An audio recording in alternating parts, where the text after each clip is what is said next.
윤석열 전 대통령이 계엄령은 칼과 같다면서 내란으로 바로 연결되는 게 아니라고 강조했습니다. 증인으로 나선 군 지휘관은 윤 전 대통령의 과거 어록을 그대로 인용하기도 했습니다. 자세한 내용은 취재기자 연결해 알아봅니다. 김영수 기자, 윤 전 대통령 발언부터 정리해 주시죠. 네, 오늘 증인신문 내내 침묵을 지키던 윤석열 전 대통령, 재판 절차에 대해 검찰과 피고인 측이 공방을 벌이는 과정에서 직접 발언했습니다. 윤 전 대통령은 계엄령을 칼에 비유했습니다. 칼로 요리를 하거나 환자를 수술할 수도 있고, 반면에 또 상해나 살인범죄를 저지를 수 있다면서 칼을 썼다고 해서 무조건 살인으로 볼 수 없다고 언급했습니다. 결국 계엄령이 곧 내란이 아니라는 점을 강조한 걸로 볼 수 있습니다.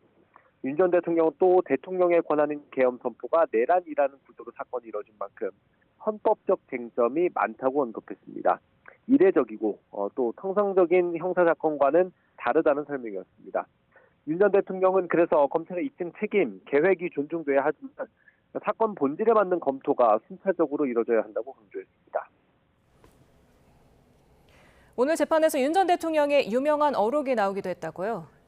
네, 그렇습니다. 검사 윤석열을 기억하게 만들었던 어록이 여럿 있는데 그 가운데 하나가 사람에 충성하지 않는다는 말이었죠.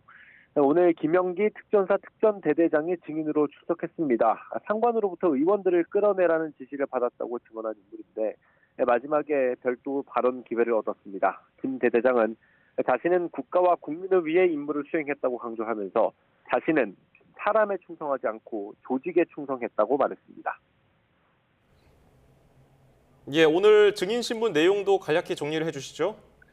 네, 오늘 재판 증인 2명이 출석했는데 앞서 설명드린 특전사 대대장이 1명이었고요. 다른 1명은 조성현 수방사 경비단장이었습니다. 헌재에서 열린 탄핵 심판에도 나와서 이진우 전 수방사령관으로부터 의원들을 끌어내라는 지시를 받았다고 증언했던 인물입니다.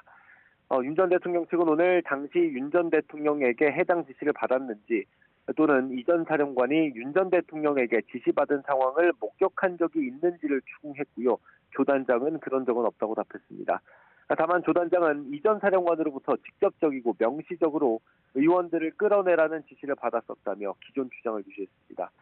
윤 전 대통령 측은 객관적으로 의원들을 끌어낼 수 없는 상황 아니었느냐고 주장했는데 조 단장은 그럴 상황도 그럴 임무도 아니었다며 시민과 국회, 부하들이 다치는 것은 정상적인 임무 수행이 아니라고 지적했습니다. 네, 오늘 재판 시작하기 전에 윤 전 대통령 모습도 공개가 됐죠?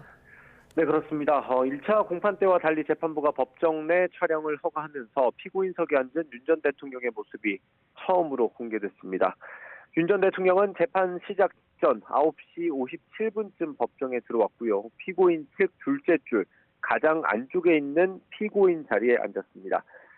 지난 재판과 마찬가지로 남색 정장의 붉은 넥타이 차림이었습니다. 변호인단은 윤 전 대통령이 법정에 들어오자 전부 일어나 인사하기도 했습니다. 윤 전 대통령은 대부분 굳은 표정으로 정면을 바라봤고 변호인과는 짧은 대화를 나누기도 했습니다. 지금까지 서울중앙지법에서 YTN 김영수입니다.